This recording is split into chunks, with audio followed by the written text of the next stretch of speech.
swept stripes and bright stars through the perilous fight.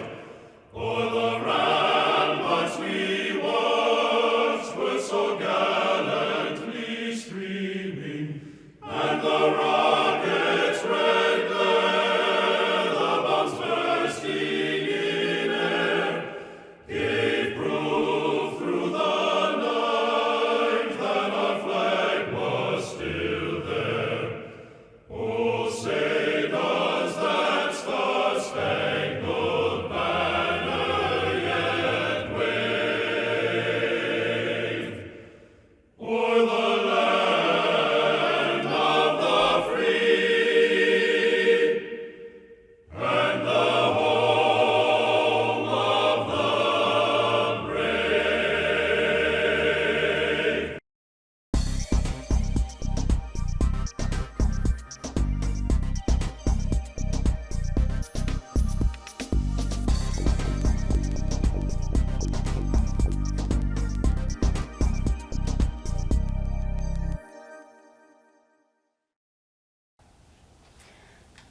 So we have the state game wardens, I think, are more so the face of the game commission. Think of the game commission, you think of us. But we actually have a very diverse facility of people. We've got our food and cover crews. Those are the guys that you can thank for the habitat on the game lands. They're in charge of making sure that the game lands is at its full potential as far as resources go for hunting potential, sunflower fields for dove hunting, everything like that. Those guys are the ones working to make it happen.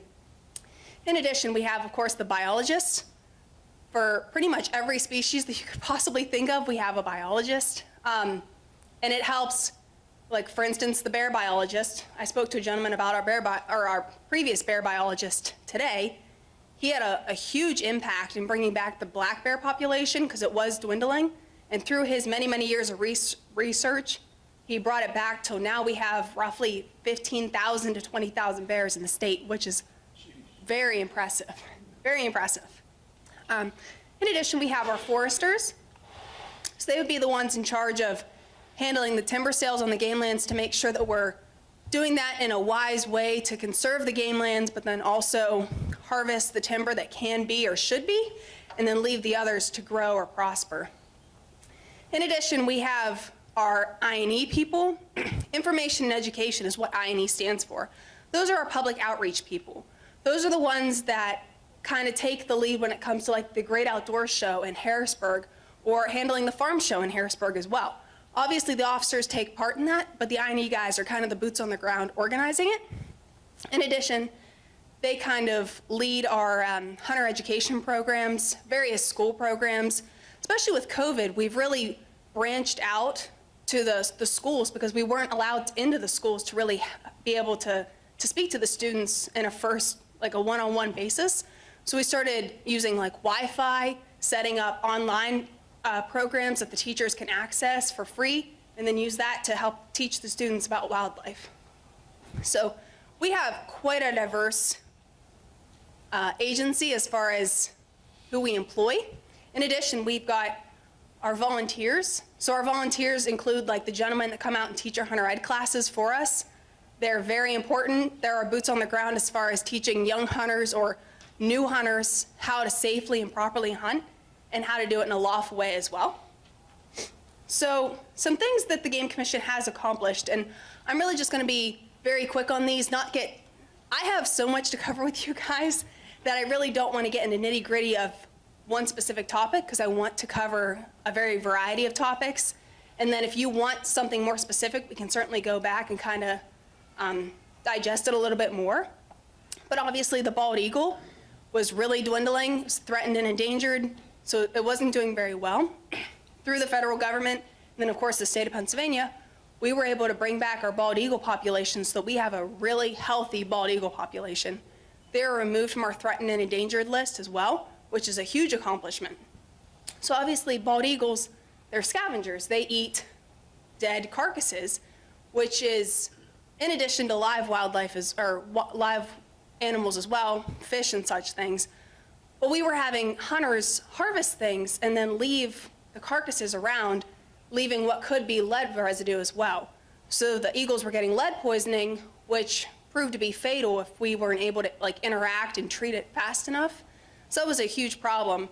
But we've since mitigated that, and our eagle population is doing really, really well. I don't know if you guys have, so I used to cover Lake Wilhelm. It's in Mercer County. I was always amazed at how many bald eagles were sitting around Lake Wilhelm. There was 7 to 10 in close proximity any day that you would go up there. Same thing with the Ohio River. We've got eagles that frequent the Ohio River as well. So there's that. In addition, so we have been bringing back wildlife that has been extirpated or practically extirpated. Extirpated meaning that it's not extinct because it is somewhere else. So it might be in Ohio, it might be out in the Midwest, but it's not present in the state of Pennsylvania, but it had been present in the state of Pennsylvania, meaning that it was naturally occurred in the state of Pennsylvania. The fisher being one of those. The fisher is a member of the weasel family. You guys, some of you may have seen fishers in real life. They kind of look like a very big mink with a very long tail. So we started bringing those back, and they're kind of making a comeback. And again, they had belonged in Pennsylvania before, they had existed before, but they had since been extirpated. Elk is another thing. So we had elk in the state of Pennsylvania previously, but through over-harvesting and market animals, the elk became extirpated in Pennsylvania.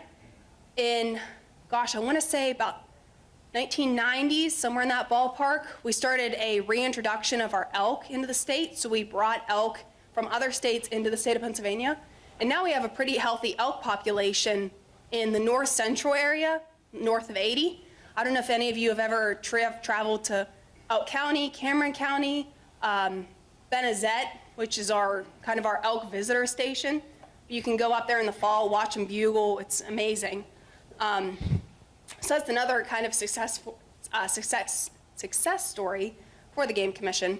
In addition, so we have always allowed, I shouldn't say always, we have allowed people to harvest elk through a lottery system. We are continuing to grow that program, so now we have archery opportunities and firearm opportunities to harvest elk, which is pretty impressive. And then you can get either a cow tag or an antler tag, a bull tag, to go out and harvest an elk, if you're so lucky. I've been putting in for the lottery for several years, and I've never got drawn. So maybe if you're luckier than I am, you can certainly harvest an elk. Another thing is the beavers and otters. So you wouldn't believe it now because we have so many beavers in the state, but many years ago, we did have a dwindling beaver population. They've since made a very good comeback to the point that our seasons and bag limits for beavers are ever growing. In some parts of the state, you can harvest 40 to 60 beavers a year before you're over your limit. That's, of course, depending on where you're trapping at. Another thing is just increase in populations. So not extirpated, not endangered and threatened, just kind of a low as far as population density goes. The white-tailed deer is a great example of that, and the black bear, like I had already previously mentioned. So way back when, the black bear population and the white-tailed deer population was pretty low. We've since grown that. I mean, I know you guys probably are around Allegheny if you don't reside in Allegheny, and you know that we have a ton of deer in Allegheny. But that's a good thing to a certain extent because it means that we have a very healthy deer population in the area. Allegheny just has its own, I would say, challenges due to the amount of people and houses and lack of hunting opportunity to actually help kind of keep the deer population in check in our specific county. So moving on, I'm going to talk a little bit about my job specifically. Okay, so I said that I'm more of the law enforcement realm.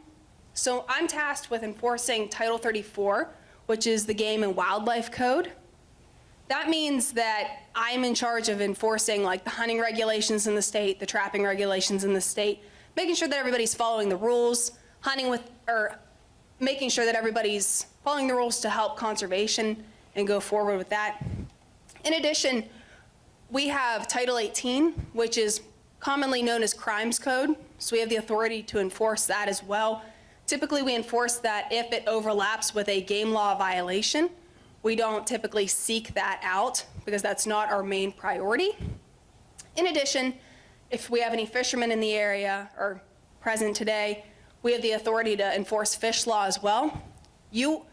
This is kind of something, it's a fun fact, and I'm not sure that a lot of people know this, is the state of Pennsylvania is only like one of 5 states in the country that don't have fish and game combined into one agency. We have 2 separate agencies. So the Game Commission is only in charge of game. I like to say anything fluffy, like anything furry, anything fluffy, anything hairy, that's ours. But Fish and Boat Commission, they handle the boating regs mainly, and then they handle the trout. If we have any trout fishermen here that's looking forward to the trout opener, they'd handle that, and then their bread and butter is the fish law, so to speak. So that's kind of a fun fact. I know a lot of people get us confused. I can't tell you how many people ask me about the trout allotments coming. I'm like, I don't know. Like, I guess you have to wait and see like me. So just something to keep in mind. In addition, I mean, we have the ability to enforce misdemeanors and felonies as well. So if I interact with somebody that I believe to be under the influence of alcohol or drugs while driving, I can pull them over for DUI and handle that accordingly. So we've already mentioned the game lands. We have 1.5 million acres of game lands in the state of Pennsylvania, which is very impressive. I am tasked with patrolling the game lands in my district, which is only Game Lands 203. It's actually one of the smaller game lands in the state. It's only about 1,200 acres. But I'm tasked with patrolling that. So if there's any sort of, people keep tree stands up, which could damage our trees, I would handle that. If there's anybody, as far as not following the regulations on the game lands, parking where they're not supposed to, riding ATVs or side-by-sides that they're not permitted to, I would handle that as well. In addition, I have the Wexford Range, so I'm in charge of making sure that the shooters of the range respect it and keep it nice. That way we can continue to use it for many, many years. In addition, we have co-op properties. Co-op properties are actually private properties that are enrolled with the Game Commission, meaning that we'll call his name's Jim. Jim has a certain amount of acreage, we'll say 100, and he's been having issues with the neighborhood kids riding ATVs, having bonfires, littering, just really not pleasant things in his fields. So Jim could be enrolled in our Hunter Access Program, which is the co-op program, and then I would go out there and patrol that for him. So I would do my best to shut down the ATVs and shut down the bonfires, the partying, the underage drinking, which always seems to go with the bonfires and the ATVs, stuff like that. In addition, he would get seedlings. So seedlings are what come from Howard's Nursery.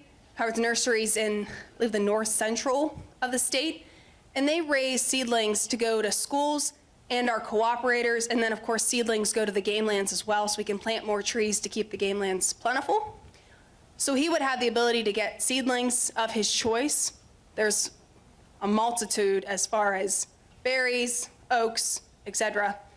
In addition, we would have owl boxes, duck boxes, bluebird boxes. We started giving out like bee boxes this past year, stuff like that he could put on his property to help improve wildlife, help wildlife out as far as like the bluebird boxes, the duck boxes, the bat boxes, etc. So there's some perks there as well. In addition, he would get enrolled in our Game News. Game News is a magazine that the Game Commission puts out every month. A lot of times there's stories regarding, like the public can submit the stories and they could get published in the Game News as far as like hunting opportunities, stories involving wildlife, anything to that regard. The officers put some field notes. Field notes are kind of funny things or maybe not just so funny, but things that have happened to us in the field that we think that the public would be interested in reading. So we would put that out as well. There is certain perks in the co-op program.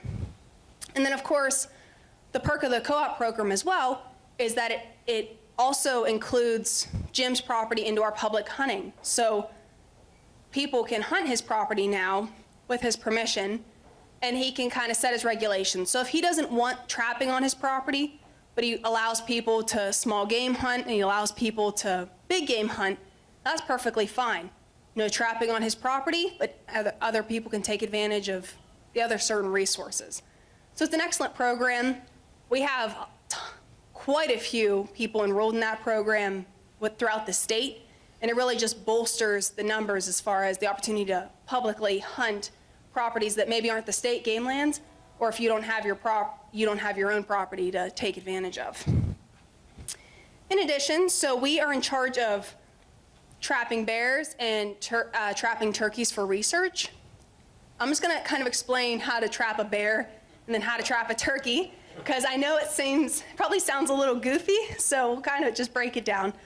First things first is bears.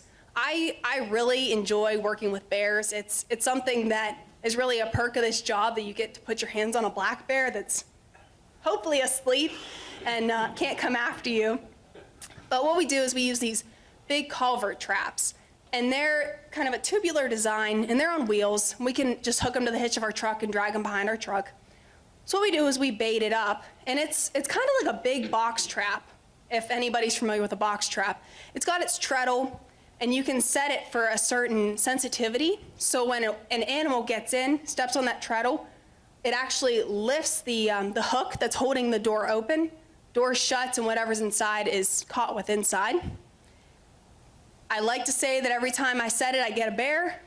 More than often, I get a raccoon. The raccoons, typically, we just let them out and off they go. So if a bear, we trap it with donuts. We trap it with, well, to be completely honest with you guys, the best thing to do is to trap the bear with what the bear's after, okay?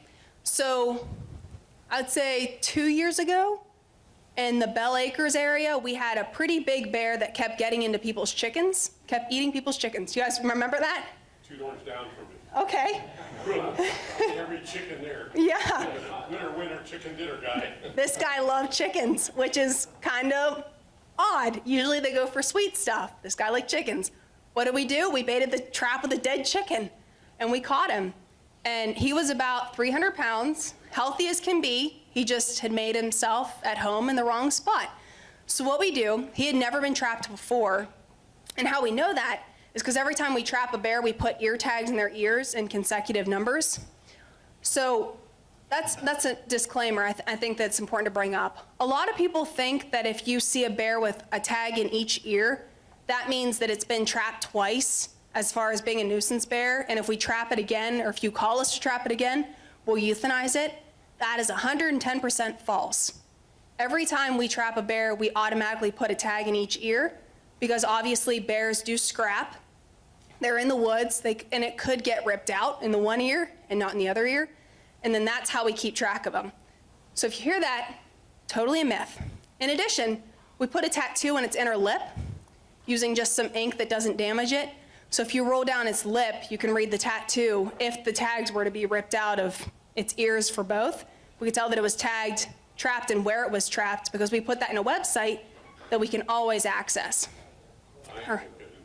I look it in there. In the mouth. So, fun, important to mention, the bear is always sedated before we mess with its mouth, right? So what we do is we put the bear to sleep. We use a mixture of certain drugs to knock the bear out. Once the bear can be safely handled, meaning that it's sawing logs, it's really not,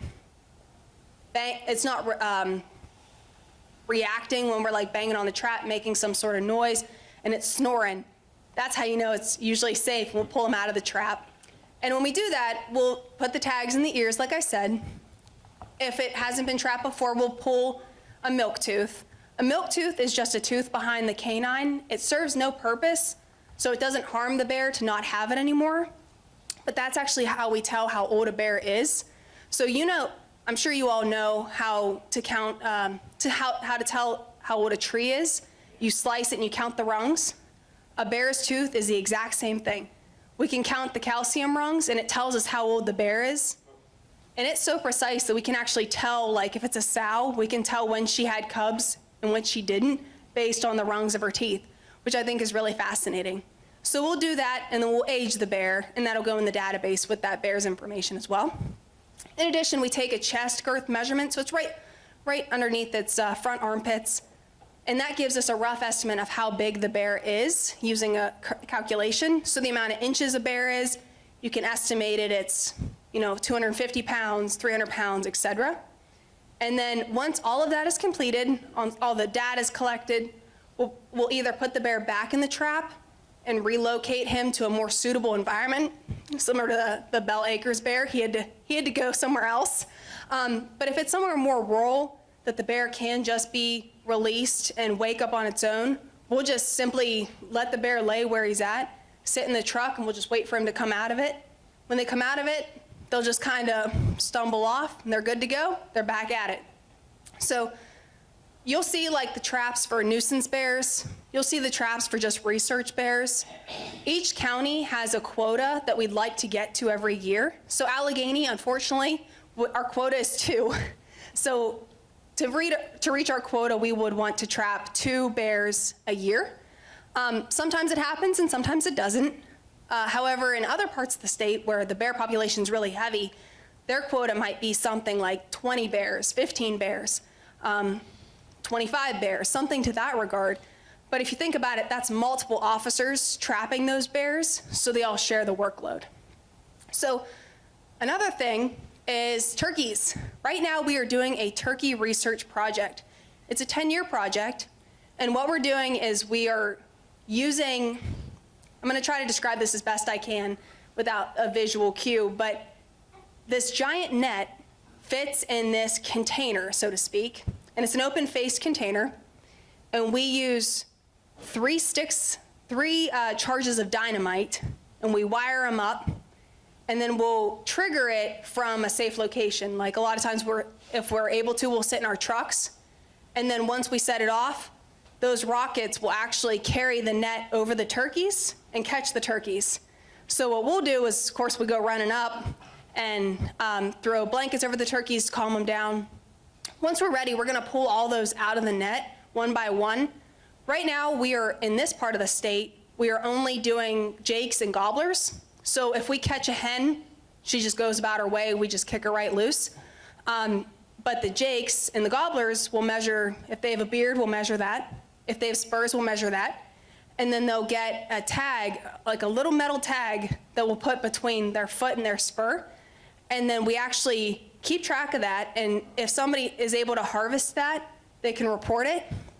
Some of them actually have like a reward band on it, meaning that if you harvest that turkey, or if you find it like hit on the road, you could get a $100 reward for just telling the Game Commission, hey, I found this turkey, because we put that towards our research. In other parts of the state, they're actually doing research with hens, where they're actually putting transmitters like on a tiny little backpack on the hens, and they're kicking them loose to kind of track their patterns and what they're doing as well. So the point of this is sometimes the turkey population isn't quite where we'd like it to be. We'd like it to be higher. So we're using all this research that we're gathering to try to find out what we can do better to raise that turkey population, and then see what the turkeys are doing behind the scenes too to help us out. So for instance, I have a turkey trapping spot right now in McCandless Township. So we'll bait that with cracked corn. Once the turkeys start coming in, set up a camera and get them patternized. A lot of times they're there first thing in the morning, right off the roost, or they'll be there in the evenings when they're going home, like back to roost. So we'll try to patternize them, and then we'll just try to be there when they're there. When the turkeys come in, and it's safe, we'll trigger the net and then go up and process them. So it's something that is a little bit unusual, and it's one of those things that when you get done with it, you're like, I can't believe I got paid to do that. Like that's pretty cool. I got paid to handle a black bear. I got paid to wrestle turkeys, which is no easy feat. Let me tell you, some of them gobblers, they can be pretty spunky as far as fighting to get free. So in addition, we do I&E events and public outreach, similar to what I'm doing here today. If somebody were to reach out and request, I'll go to different facilities. I've been to school programs. Boy Scouts and Girl Scouts are really popular too. And we do certain things, like I'll do a whole-blown bear lecture where I'll bring in my bear kit and I'll bring in my dart gun and I'll bring the bear trap and I'll just let the kids see it. I'll explain everything. If we can trap a real bear, we will. Fortunately with Allegheny, a lot of times we can't trap that real bear, so we'll just tell them all about it. In addition, the Howard's Nursery that I mentioned previously, they actually build Bluebird box kits, and those kits are very popular with young children, like Boy Scouts, Girl Scouts. They love it, school programs. And what happens is we actually build these Bluebird kits from, gosh, I think there's seven wooden parts and nails. So I try to teach kids how to build a Bluebird box without busting their thumbs with some hammers. And it's a good time. They really enjoy it. And then there's the learning aspect of it too, as to why Bluebird boxes are important, how to maintain their Bluebird boxes, everything to that regard. In addition, so the Allegheny County Sports Show's going on. I'll be there tomorrow. It's a part of our I&E outreach as well, so I'll be there answering questions. If the public wants to voice some sort of opinion, I'm there to listen and then, take it back to my higher up, so to speak, if that's a possibility. But a lot of times it's just reaching out to the public, letting them know who we are, finding out who they are, and just keeping that public relation alive and open. In addition, we do like fairs, local fairs. So I'm from Beaver County originally, so there's Hookstown Fair, happens every year, and Big Knob Fair in Beaver County. We always set up a booth in both of those. In addition, Allegheny doesn't have a fair, so the sports show is kind of our fair, so to speak. But just to kind of tell you guys what we do in the summer months, I guess, when we're not chasing after hunters and trappers, we're always busy. There's always something going on. In addition, a lot of stuff is just information on wildlife, right? A lot of people don't really understand wildlife or how to navigate wildlife. A very good example is just coyotes. A lot of people see a coyote and they get really worried. They get worried about their dogs, their kids, just having it in the area, and they want it gone. A lot of times it's just having a conversation with them, explaining that we have a heavy coyote population in the state, and that a lot of times you see them, you're none the wiser. They don't really cause any harm to your dogs, your pets, your kids, nothing like that. So it's a lot of just informing the public of how to live with wildlife, so it's best with the wildlife and best for the humans as well. A lot of stuff is injured wildlife too. So Allegheny, tons of people means tons of vehicle collisions with deer mainly. But if there's anything sick or injured, a lot of times we'll respond to that. Local police also kind of helps us out by responding to that, because they have obviously the ability to usually get there faster because it's within their townships. They can go and euthanize whatever needs euthanized for us. Another thing is just diseases, right? Keeping up on diseases. So we had the HPAI that hit, I want to say a couple months ago now. HPAI was very popular. It was kind of a question mark as to what was causing it, where it was, trying to find stuff to test for HPAI to see if it comes back positive. So we had a lot of boots on the ground for that, where if we suspected something that was sick or injured that showed the symptoms that it could be HPAI, we would send that away for testing, that way to help the research through the USDA to determine what was going on there. In addition, I'm sure you've all heard of CWD. It's a very popular disease. It's been around for several years in the state of Pennsylvania. It was first discovered in 1960s out west in their surveyed population. Unfortunately, it did move into Pennsylvania a couple years ago. So there are certain areas within the state of Pennsylvania that we've had CWD positive. CWD is chronic wasting disease. It's created by a prion. It is a misfolded protein in the animal. So that prion is highly infectious, to the point where they've done studies on the prion and sanitized it like they would sanitize medical equipment before you would have surgery, and the prion still survives. So unfortunately, it's very durable, which makes it tough to fight, so to speak, to help like lessen the cervid population, the effect. We've been fortunate enough that it has not affected our elk. So obviously we have that elk range. Fortunately, chronic wasting disease has not infiltrated the elk population that we're aware of, but it has got our white-tailed deer in several different areas of the state too. So in that area, there are certain guidelines as far as if you're hunting, you can't take stuff out of the DMA, because if it were to be infected and you were unaware of that, we don't want you bringing it to another part of the state and then making the disease management area grow even larger. I can talk about CWD for a very long time, but I don't want to go down through the rabbit hole for you and confuse you. But that's pretty much all I have. Put it up for questions. Yeah, that was a very quick excerpt of my job. Hopefully you guys retain some of that. I know that I was speaking pretty quickly. So, all right, we're going to answer questions. Be kind. Go ahead. You touched on the increasing deer population. Right. Which we all see, and we think it's going to continue and cause problems. There are already problems. Sure. Do you have programs in place to limit the herds or future programs? So that is a loaded question. Let me try to break it down for you. So many years ago, we did have a lower deer population, so it was kind of an important part to try to bring up that white-tailed deer population. Now that has been such a success that we have a lot of deer in the state. We acknowledge that, which is why they actually allot 6 antlerless deer per hunter per WMU that you're hunting. Meaning, so if you're hunting in Allegheny County, you can get 6 doe licenses and then harvest 6 does. But then when you shoot one of those does, you can actually go back to the Allegheny County courthouse and you can buy another one.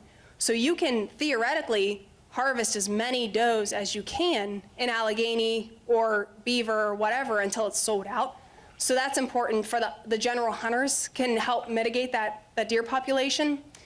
In addition, there are certain townships that have implemented like a private hunting group, so to speak, to try to go onto their township properties and harvest as many deer as possible to mitigate that deer population as well, and then also keep track of doing that. Part of doing that is that program keeps track of how many deer they harvest, so the township knows how many deer were harvested that year.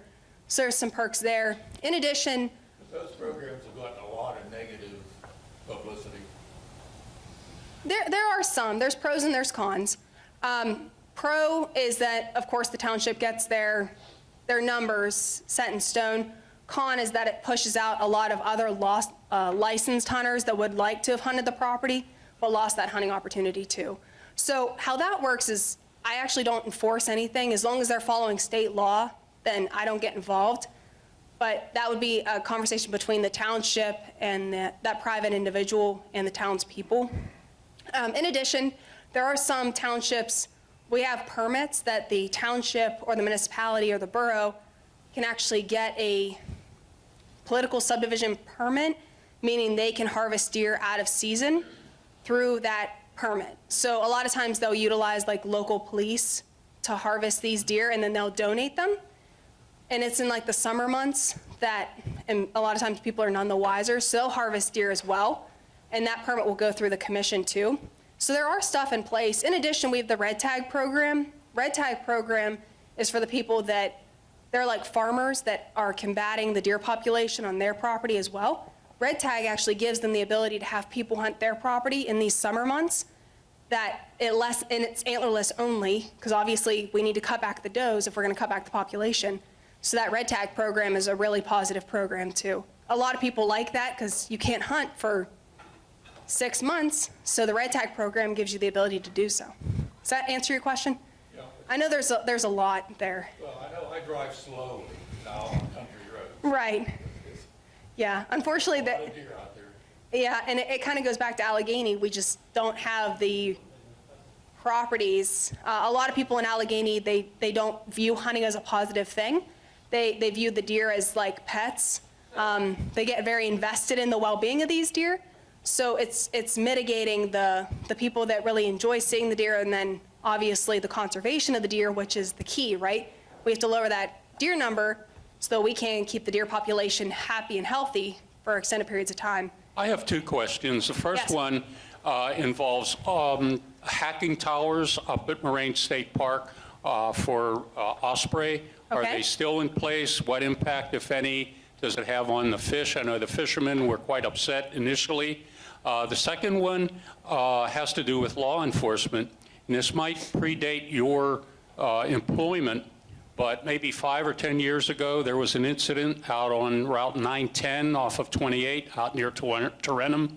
2 young men were deer hunting. They were up in trees. A vehicle pulled up. Man got out, shot and killed one of the men in the tree, got back in the vehicle and left. Has that person ever been apprehended, to your knowledge? So to my knowledge, you're correct. That certainly predates my involvement in Allegheny. So I'm not sure if he was or not. I would say that it's unfortunate. I mean, that frustrates the law enforcement officers just as much as it frustrates the civilians, because if you're hunting lawfully, you should be able to do so safely without that occurrence. That's the first time I've heard of it, so I'm not sure if he was apprehended or not. I can certainly do some digging, but just for my sakes, now I'm curious. I know that my predecessor, he's still involved in the area, but he may not have covered that at that time either, and the officer that did is probably retired, so I can't speak to that. As far as Moraine State Park, I don't deal with Moraine State Park. All I can do is speak to my involvement in like Mercer County, where we had a lot of ospreys there. The ospreys really didn't seem to affect the deer, the fish population. So unfortunately, I can't speak specifically to Moraine. I apologize. If you're curious, you can certainly reach out to the district officer through our dispatch, and they'll put you in touch with them, and then you can ask them specifically, because they'll be better versed to answer your question than I am. Okay, I live up in Moon, and we have, our deer are so smart, they know when hunting season is, and all of a sudden, we have deer in our backyard and everything like that. Sure. It's incredible. It's like they have the clock to know when it starts, and they all Oh, yeah. come in the protective area, or Robinson and all that. Sure. Have you ever run across that? So I have noticed that, especially driving around the Wexford game lands a lot, it gets hunted really, really heavy. I have noticed that the deer seem to push off to the neighboring properties. So, you know, to be in the heart of deer season, I'll see like 6 or 7 deer in the adjoining property just browsing in their yard. And the game lands line is right there. Unfortunately, I'm not sure what we could do about it. Yeah, they do get habitualized very easily, and it is kind of a challenge, especially in your regard, because you're not necessarily want them in your residence or around that area. Best I can tell you is if you can drive them off with some sort of whistle or air horn without frustrating your neighbors, that's an option. But unfortunately, that's a challenge that we face in Allegheny. It truly is. They don't like heavy metal. You could, exactly. Hi. Are there elk as far south as 9, 10, and Route 8 near Gibsonia? Oh my gosh, no. Well, the We, reason I asked that, my wife, about 2 years ago, I wasn't with her, unfortunately, and there's a little rural road over near there, and she said it was the biggest deer that she's ever seen. It's like way so much larger. we keep the elk north of 80, and that is because obviously there's more suitable habitat north of 80. We want to keep them in that elk range area. And then of course, 80 is a major highway, so it's a really good divider. We don't want them coming any farther south. We have, I don't mean to laugh at your question, because there are like elk propagators, none of which that I'm aware of in Allegheny though. But there have been people in the state that have had like pet elk, so to speak, and that's actually managed through the Department of Ag. They're the ones that would deal with captive elk and captive deer as well. So we handle it to a certain extent. Like if there's something that overlaps, they may have a permit through us or have to meet some sort of regulation that the officer would go and like inspect their properties. But no, unless I'm just unaware, there should be no elk or propagators or anything in that area. My question is concerning enforcement. Sure. You said that divided between the Fish Commission and the Game Commission. Can you enforce laws for the Fish If you see somebody Yes, breaking yes. along. Yeah, we do have Title 30, which is their game law. So we can enforce fish law if there's a violation on hand and we want to. A lot of times with the Fish Commission and the Game Commission, if they interact with a violation that encompasses our jurisdiction, they'll notify us. And then same thing, if I get a violation for their jurisdiction, I'll notify them. Not that we necessarily, it's not that we don't have the authority to enforce it, but as far as like the camaraderie aspect of it, we work really closely together. I'll just simply pass the information along to them. Do you have a business card? I can get you one. I don't have one on my person, unfortunately. I have them in my truck with me. All right, before you leave. Sure. And at the intersection of Ferry Street and Route 65, there's a carcass there. Who do you call to have it removed? So if it's a state road, you'd call PennDOT. All right. The officers in Allegheny, we don't pick up roadkill deer, so it's either the township, the PennDOT, or we have a contractor that picks it up for us. Simply because there's so many dead deer and we have nowhere to put them. There is nowhere for us to dump dead deer at. You gentlemen had questions? Yeah, my question was sort of in line with his. Is it the responsibility of a citizen to get on the phone and call PennDOT? That deer carcass there on 65 has been there for like 3 weeks now. Yeah, so it would be the responsibility of the citizen that if you have a complaint about a deer carcass, you would call PennDOT. So, yeah, it would be a responsibility of you. There were also raccoons. Yeah, we don't pick up dead wildlife unless it's like a bald eagle that would be sent away to the federal government. But like raccoons and stuff, we don't pick those up. A creature will take care of them, or they'll just get smushed. They'll handle themselves. But I lived in Moon, and there was a baby deer, but there's a wolf in the area. Who takes care of those? Or coyotes? a coyote. So if there's a coyote in the area, I mean, we have a ton of coyotes in the area, so nobody really takes care of them. Obviously, you can hunt coyotes year-round, so if you can lawfully hunt them, If you trapped it, is there a bounty on them? there is no bounty on them. No, there hasn't been a bounty on them for many, many years. Everybody, even you eat. I know. You're not an coyote. Everybody got to eat. Question, how confrontational is your job during hunting season? Good question. I would say that the majority of the people that we interact with is a positive experience. Now, we certainly do have the people that are not happy to see us, and we obviously are well prepared to handle any situation that may arise in that regard. We do interact with people that are, persons not to possess, so there is a safety risk there. I've had people not be so happy to see me, but a lot of times we can kind of mitigate that circumstance and handle it accordingly without any sort of use of force necessary. But we're heavily trained. That's why we go to the academy for a year.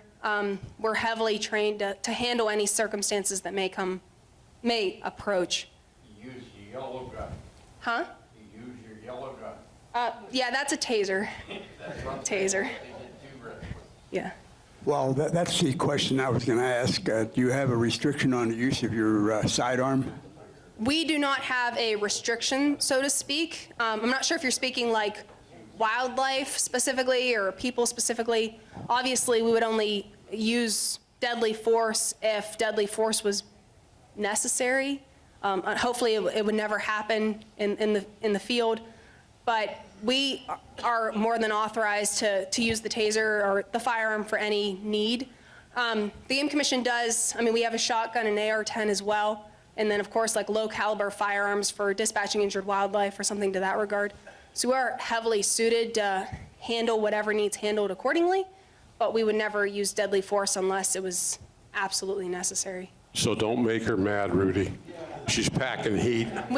I would say that I've been in the field for 4 years, and I've only tased deer. So I think that's a good thing. I've used my taser to tase some deer to get hands on them sometimes. Got to watch those criminal deer, don't you? Hey, I got one question. Yeah. You said you grew up in Beaver County, right? I did. Animals have always been a part of your life, your interest. Is that why you got into this type of work? Yes, so. Kind of talk a little bit how your career path into this? Yeah, absolutely. So when I was born, actually, gosh, I think I was like a month old, and my dad went to the Game Commission Academy to be a deputy for us.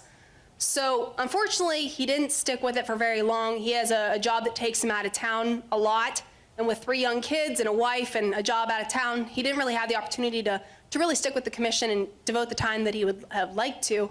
But I grew up like hearing all about the stories that he got into. He spoke really highly of it.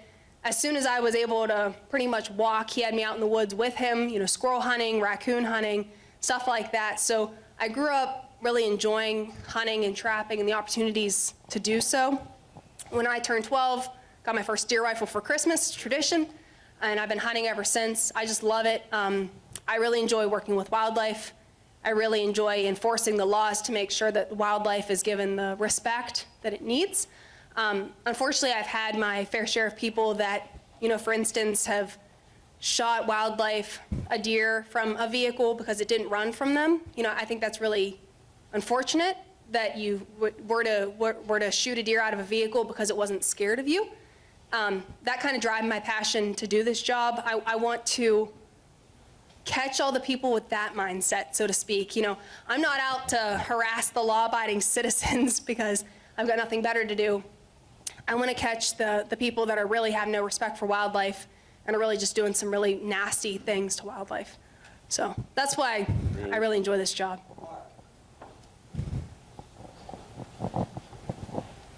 I live in Beaver County. We have property up in Warren County. Okay. I got 2 twin grandsons. They're going to be 15 next month. And they've been involved in the youth mentor program for the past couple of years. Okay. And I think that's fantastic because I know less hunting licenses are being given out now. You know, watching the game statistics Sure. of that. So they've got to get more youth involved to help with this. And also, like when people bitch about deer, got to remember, you put up a new development, you're taking down trees, you're taking down the habitat. And I know people in Allegheny County, Peters Township, oh, they bitch to me all the time. I said, you know what? Your developer took away their home, so don't complain about it. I mean, that's a good point. There is a happy medium to be met there, right? That we have the ability to grow as our state grows and as the county grows, but then also there's some consequences as well. I'm glad to hear that your grandsons are involved in the Mentored Youth program. I know that a lot of hunters weren't fond of that, the concept of it, but when you really explain it to them and how regulated it is, a lot of people have very positive things. So I'm glad that it's a positive experience. So occasionally we see news reports about the proliferation of raccoons. The pulverization? Proliferation, the numerous raccoons. Sure. And you didn't touch on that very much, and I live in an area that they're just all the time running around Sure, the neighborhood. sure. I can touch on that. Yeah. So raccoons kind of go hand in hand with deer, sorry to tell you. Unfortunately, there's just not a lot of people hunting raccoons in this day and age, and there's not a lot of people trapping raccoons. So there really is nothing to mitigate the raccoon population besides like vehicle collisions or something to that regard. I don't know where you live. You live like Swickley Heights, that general area? Moon Township? So if it is affecting your house as far as like causing damage, you can certainly trap that. However, you can hire a nuisance wildlife control operator. These individuals are permitted through the Game Commission to trap out of season, and then they'll come and they'll trap the wildlife out and remove them from your residence. Well, I would say that we don't want raccoons released because obviously if they have some sort of disease, so maybe you could handle it yourself. Wink, wink, nudge, nudge. I'm being recorded right now, so. If you're doing it to protect your own property, then the law would protect you. If you, yeah, and you can certainly like look into that on Title 34. It's protection of your own property, so you can read it verbatim from the law. or like reach out to your local warden. Officer McDaniel's your local guy, and he can offer some pros and cons too. Just hide your garbage cans. Unfortunately, we just have a ton of raccoons. I'm sorry to tell you, it just is. You're not allowed to shoot within 150 yards of another house, though. That is a safety zone when you're hunting, yes. But I mean, like with a raccoon, if there was a raccoon. That is damage to property. It's not hunting, it's damage to property. There's different guidelines set forth You for might that. upset your neighbor. Might upset your neighbor. So yeah, it's one of them sticky situations that if you're protecting your own property, you have the right to do so. The law protects you to do so, but you want to make sure that you do it in a smart way. I have had, I mean, I wouldn't say battle, but we've had conversations with like municipal police officers because the townships will set up their own regulations saying like you can't shoot in a township ordinance or something to that regard, but the law says that you can shoot with a firearm while you're hunting. So it's kind of the law supersedes a local ordinance. So there's that. But it is a sticky situation that typically we don't get into unless you get into like Allegheny, where they do a lot of local ordinances. I have several questions that you I'm might ready. be able to address. Why is, when I was hunting a long, long time ago, there was lots of pheasants in Pennsylvania. You hardly see them anywhere anymore. So we really don't, we've tried to reintroduce the pheasant population. Unfortunately, the pheasants that we're using are farm raised. I mean, these are the equivalent of a chicken, so to speak. We raise them in captivity and then we release them for the hunters to harvest. There are a few that get through the year, but unfortunately, when the hunters harvest them, if the hunters don't harvest them, a lot of times predators will get them too. Coyotes or hawks or something to that regard too. So it's been a challenge to try to bring back the natural pheasant population. You'll see like one or two that make it through, but unfortunately, it's just been a challenge. Do you work by yourself or with a partner? No, I'm mainly by myself. By yourself. I do have one deputy, but our deputy program is that they're employed full-time with someone else, so he's got another job and a family, but he'll come out and patrol with me or do events if he has the opportunity to do so, but majority of the time we're by ourselves. And what are the qualifications to get a job like yours?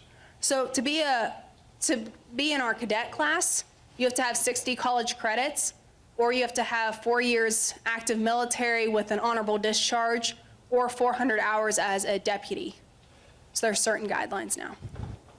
And the last one, what about, I've heard that woodpeckers are on the endangered species list. They destroyed my house. I'd like to just shoot them. I would certainly advise you not to shoot them. They are protected. So there's different types of woodpeckers, different species of woodpeckers. So what I would suggest you to do is so there's multiple different options. If you have a internet, you can do wildlifehelp.org, and they actually you can select the state of Pennsylvania, and they may have a woodpecker option. I'm not 100% sure, but they'll actually give you like advice on how to make your house less attractive to woodpeckers. And then if you want to, you can hire a nuco, which is the person that I explained previously. They can come and like trap them out. But I would try to make your house less attractive to the woodpecker if possible. Painted orange. Yeah. I know this one woodpecker kept constantly coming Yeah, we're going to have to wrap it up here. Right. And I'd watch it go to the tree, sit there. As soon as I get out, come back to the side and come back, I said I'm going to fix it. So I took hot sauce and mixed it with water and sprayed it on the hole we was pecking, and I waited for him to come back. I never heard a loud screech as when you eat that hot sauce. He never came back though. I was going to say that's one way to self-help. I've never heard that before. Is that legal? Yeah, I guess. I mean, you're not really, well, obviously you can't poison wildlife. I wouldn't say that using hot sauce would be poisoning wildlife. It's a unique method for sure. A lot of times with like stuff like that, we'll use suggest Mylar balloons, which are like the balloons that they look like aluminum foil, like they reflect. No, shoot them down nowadays. Well, yeah. Don't float them over like Myrtle Beach or wherever. My last question. Sure. You said you hire contractors to clean up the deer on the roadway. How do they reimburse the contractors? By deer? How many deer they pick up, or? Yeah, so what happens is Allegheny has kind of its own rules because there are so many people and so many deer. So what we do is some townships in Allegheny actually have their own deer removal companies. So if they hire their own, they're in charge of their own. If it's on PennDOT's road, then PennDOT will be in charge of it. And then if it's not in the either, the Game Commission actually hired a contractor. So they get a certain monetary value for each deer that they pick up. So the Game Commission pays them. And then they have the ability to dump it somewhere that it wouldn't, dispose of it where it wouldn't be an issue. Cool. Does that answer your question?